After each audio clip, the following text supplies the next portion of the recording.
All right, welcome to the Golden Belt Buckle Podcast. I appreciate you joining me here, and we got a sad one for you here today about a U.S. vet and a firefighter, a former firefighter from Massachusetts. He was the manager of a CDL school. His name was Scott Kamara. He's 44 years old, and he pled guilty back in April to charges of perjury and conspiracy to falsify records. This was in regards to passing 4 CDL applicants without any skills test. And it says he's been sentenced to 1 month in prison and 1 year supervised release. He was charged with 5 others, 4 of which were state troopers. And for anyone who remembers a couple podcasts ago, I talked about some of the deeper corruption that goes on. It was called, what was it called? Fake licenses everywhere or something. I think that was the name of the video. But this guy was charged with a fellow named Gary Cedarquist, who was convicted of 50 charges. Gary Cedarquist was the supervisor of the state trooper CDL unit, and he had 3 subordinates underneath him, including another, in addition to Scott Kamara, 1 more civilian named Eric Masters. So let's talk about Massachusetts here so we make this make sense, because this kind of confused me. I've never heard of this before. What's a trooper CDL division? I have no idea what that is. In Massachusetts, it's different than everywhere else, or other places that I know of anyways. They have the state troopers that work in the CDL schools as driving instructors. So there is a special unit of state troopers who are supposed to do this skills test on behalf of the state and issue CDLs. That's the unit that they do, and it's supposed to be a really tough test. 41% of people actually pass the thing the first time, right? And this particular fella, let's talk about Gary Cedarquist. He was found guilty of taking bribes, such as like a new snowblower, a new driveway. He did a couple favors for some friends, gave their guys a CDL. One guy worked for a water company. He needed a CDL, so he got him one.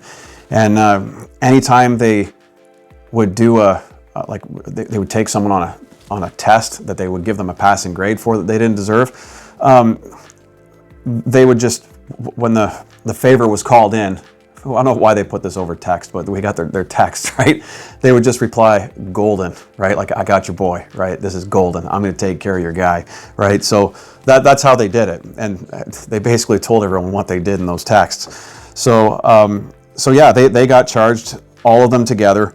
And I think it was 50 counts. 50 counts Gary Cedarquist was charged with. And now, if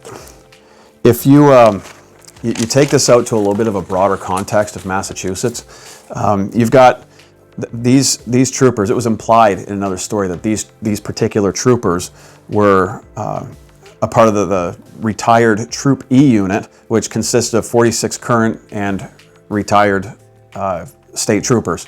The unit has been disbanded. It's retired. It's no more. But this same unit was committing overtime fraud back in 2015 to 2017.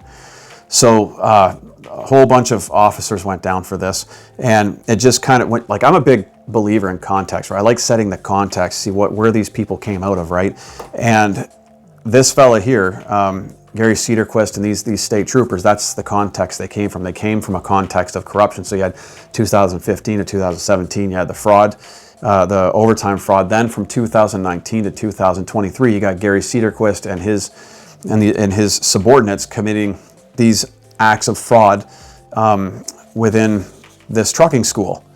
And what this particular case, unlike other cases you see, it'll be a rogue. Like, I've been doing like a deep dive on this stuff, and a lot of times it's just a rogue DMV employee who happened to become friends with the local driving instructors at the CDL school, right? So they become buddies, and then they start doing each other favors, giving preferential treatment to their students, and there's money to be made, right? And you know, I can see how it happens. I just actually renewed my CDL or AZ just a couple weeks ago, and when I was in there, there was a driver trainer that was not even, he was in line behind me, and I was the one being helped, and the person behind the counter was really buddy-buddy with this guy. They were shooting the breeze back and forth like good buddies.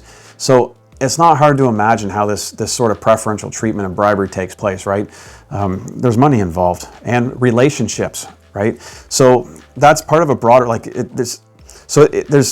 I had it mapped out for a different podcast. I'm going to do like all the different states that have been having issues just from 2015 to 2025. So that one's upcoming. So yeah, this was not a rogue.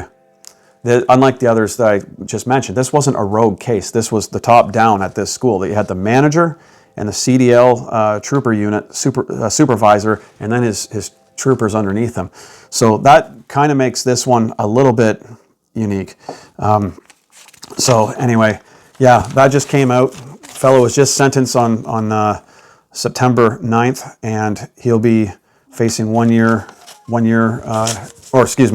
month in prison and 1 year supervised release. And the rest kind of received similar sentences. So anyway, that's all I got today. If you like what you're seeing on here, do me a favor, like and subscribe. I really appreciate it. I actually like doing this. I actually find doing podcasts like this fairly therapeutic. In light of the recent events, which have been weighing in on me heavily, it's really hard to do this because I want to talk about things that are not my podcast, right? Which you've kind of noticed. And but life goes on. We got to keep pushing forward despite tragedies that happen. And so anyways, till next time, keep the rubber side down. Cheers.